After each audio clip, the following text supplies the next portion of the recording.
Good day and welcome once again to Moments with Dr. Steve. I'm Dr. Steve Bonenberger, and in this segment, we talk about the Writer's Covenant composition and compilation. If you're a writer, you compose things and then you spend a lot of your time compiling and editing and collecting and shifting and moving and organizing things. That's what you do. What a wonderful piece of literature this is. What a wonderful support document it is. What a wonderful resource it is. What a wonderful at a glance, get me unstuck document this is.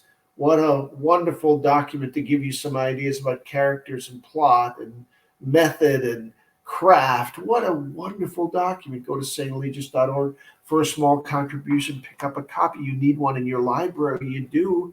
If you're a writer, if you're creative, you need to have information about how to hone and manage and develop your craft, because you create great literature, don't you? So today we're going to talk about Ambassador and Champion. As you develop a catalog of work, as you amass a library of work, as your collection of ideas and images and reels and full-throttled and full-throated features expands, your role and responsibility starts to shift. You become champion and advocate and ambassador and shepherd and guardian, eternal protector and principal archivist for your work. Let's say those words again because they're big words, but they all matter. You become champion and advocate and ambassador and shepherd and guardian, eternal protector and vigilant advocate, and then principal archivist. That becomes your role now. You migrate, you still do the creative work, but you have to migrate into these other categories because the work demands it. And I am now in a position and fully in accordance with the value of these newfound roles. I comprehend the shift. I've not been the pushing force for the creative things. It's important to keep in mind, I've not been the primary and pulling agency. I've not been the primary pushing agency. I've been a single passenger stowed away in the belly of the cargo of this fast-moving ship that I have been on. People ask me all the time, how do you do this? How do you keep producing material? My answer is generally kind of a foggy shrug of the shoulders kind of a thing. For how on earth do I tell them and convince them? I have little to do with this process.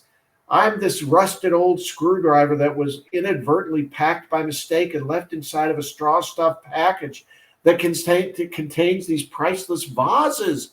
And I'm stuck in there with them. That's what I am. What most people don't know is that I was left for dead. I was a pastor, and the religious people kicked me out to the curb. The religious people threw me out with the evening's plate scraping. They left me for dead.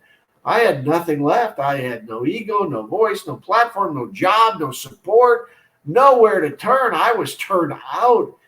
And after a season or two of anger and distress and disabling bitterness, I turned to my journals because I had kept journaling. And I started to read that thing that had come out of me, those things that had come out of me, and I began rereading and going through my journals, and I began parsing the words a little bit. And what I found at first intrigued me, for there was this virulent strain of strength and grit that continued to show up. But what caught my attention, and please note I didn't see this till those moments arrived, were these threads of storylines. I had not met nor set out as a goal or stated outcome to actually write stories. I thought I could maybe do it. I tried it and failed many times, and yet hidden and woven into the despair of the discontent were these ideas and threads and foreshadowing of a storyline that were pretty good. And I was kind of surprised when I was rereading and hashing through and lifting out chunks and discarding other chunks. So then I began to, in my surprise, piece together threads and ideas that really I didn't have any idea where it was going. I didn't have any suggestions, but I started to notice there were some big ideas that were emerging, and they were observable. They weren't. They were not just like hidden under rocks. They were clear.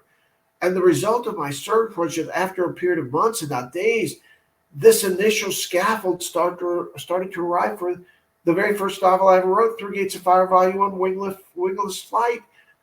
They began to show up. Then 20 years later, it took me 20 years, I published that novel. And it was my first real story that I had produced. And the pursuit of the next great American novelist became my moniker internally. I never told anyone that because I was serious now. I was judiciously and faithfully and consistently following up and creating forms so that I could become one day the next great American novelist. I say this to you, tell you, never give up, never quit, never let someone else decide your future. Writers write, creatives create, painters paint, musicians musician, potters pull clay pots, carpenters work in wood. Never give up. Go back to your own stuff today. Go back to your own stuff. Start to dig through it with a different set of eyes and a clearer sense of intention. I promise you, you're going to find gold and platinum and beryllium and all kinds of cool stuff buried inside of your work. We're building a global cultural conversation. Go to stalegious.org, drop us a note, tell us of your work. We listen to the creatives and we value their effort. Till next time, I'm Dr. Steve Bonenberger, and this is Moments with Dr. Steve. Travel far.